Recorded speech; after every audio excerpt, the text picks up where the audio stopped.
മുംബൈയിലെത്തിയപ്പോൾ ആളാകെ മാറി. പൊതുവേദിയിൽ പോലും മരുമകളെ നിയന്ത്രിച്ച ശിവകുമാർ. ജ്യോതിക നേരിട്ടത്. തെന്നിന്ത്യൻ സിനിമാ ലോകത്ത് വലിയ ചർച്ചയായതാണ് സൂര്യയും ജ്യോതികയും തമ്മിലുള്ള പ്രണയവിവാഹം. ഹിറ്റ് ജോഡിയായ ഇരുവരും ജീവിതത്തിലും ഒരുമിച്ചപ്പോൾ ആരാധകർ ഏറെ സന്തോഷിച്ചു. അതേസമയം സൂര്യയുടെ കുടുംബം ഈ പ്രണയബന്ധത്തെ എതിർത്തിരുന്നു. പ്രത്യേകിച്ചും സൂര്യയുടെ പിതാവ് ശിവകുമാറാണ് ഏറ്റവും കൂടുതൽ എതിർപ്പ് പറഞ്ഞത്. മുംബൈക്കാരിയാണ് ജ്യോതിക. വളർന്നു വന്ന പശ്ചാത്തലമെല്ലാം വ്യത്യസ്തം. അന്ന് തമിഴ് സംസാരിക്കാൻ അറിയില്ല. സിനിമാ നടിയും. ഇക്കാരണങ്ങൾ നിരത്തിയാണ് ശിവകുമാർ ബന്ധത്തെ എതിർത്തത്. കുടുംബത്തിന്റെ കെട്ടുറപ്പിന് വലിയ പ്രാധാന്യം നൽകുന്ന ആളാണ് ഇദ്ദേഹം. എന്നാൽ ജ്യോതിക തന്നെയാണ് തന്റെ ജീവിത പങ്കാളിയെന്ന് സൂര്യ ഉറപ്പിച്ചു. അച്ഛന്റെ സമ്മതം ലഭിക്കും വരെ കാത്തിരുന്നു. സിനിമാ ലോകത്ത് അക്കാലത്ത് ഇത് വലിയ ചർച്ചയായി.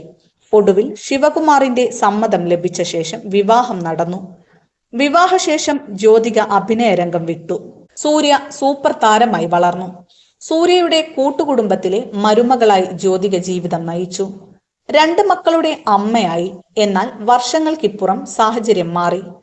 ജ്യോതിക അഭിനയ രംഗത്തേക്ക് തിരിച്ചു വന്നു. കുറച്ച് വർഷങ്ങൾക്കുള്ളിൽ സൂര്യയും ജ്യോതികയും മക്കളോടൊപ്പം മുംബൈയിലേക്ക് താമസം മാറി. ഇതിനെല്ലാം പിന്നിൽ എന്തൊക്കെയോ അസ്വാരസ്യങ്ങൾ ഉണ്ടെന്നാണ് തമിഴകത്ത് ഏറെ നാളായി തുടരുന്ന സംസാരം.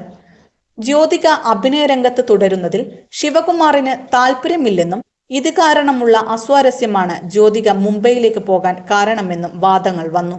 എന്നാൽ ജ്യോതിക ഗോസിപ്പുകൾ നിഷേധിക്കുകയാണുണ്ടായത്.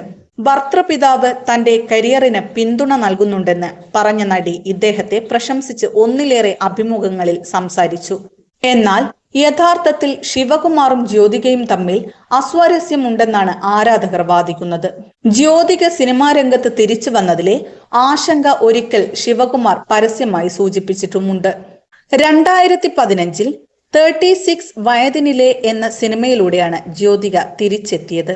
ഈ സിനിമയുടെ ഇവന്റിൽ വെച്ചാണ് ശിവകുമാർ ഇക്കാര്യം തുറന്നു പറഞ്ഞത്. ഈ സിനിമയിലൂടെ നല്ല വരവേൽപ്പ് ലഭിക്കുന്ന ജ്യോതിക തുടർന്നും സിനിമകൾ ചെയ്യും. എത്ര ചെയ്താലും മുൻഗണന കുടുംബം, കുട്ടികൾ, ഭർത്താവ് എന്നിവർക്കാണ്. അതിനുശേഷമേ ഉള്ളൂ സിനിമ എന്ന് ശിവകുമാർ പറഞ്ഞു. അന്ന് ഈ പരാമർശം ചർച്ചയായി. 36 വയതിനിലൂടെ തിരിച്ചു വന്നെങ്കിലും മുംബൈയിലേക്ക് മാറിയ ശേഷമാണ് ജ്യോതിക സിനിമാ രംഗത്ത് കൂടുതൽ സജീവമായത്. നടിയുടെ ലുക്കിലും ഇന്ന് മാറ്റങ്ങളേറെയാണ്. വളരെ സ്റ്റൈലിഷായാണ് മുംബൈയിൽ ജ്യോതികയെ കാണുന്നത്. ശിവകുമാറിന്റെ വീട്ടിലെ മരുമകൾ എന്നതിനപ്പുറം തന്റേതായ സ്ഥാനവും പേരും സിനിമാ ലോകത്തുണ്ടെന്ന് ജ്യോതിക തെളിയിച്ചു. നടിയുടെ പുതിയ സിനിമകൾക്കായി കാത്തിരിക്കുകയാണ് ആരാധകർ.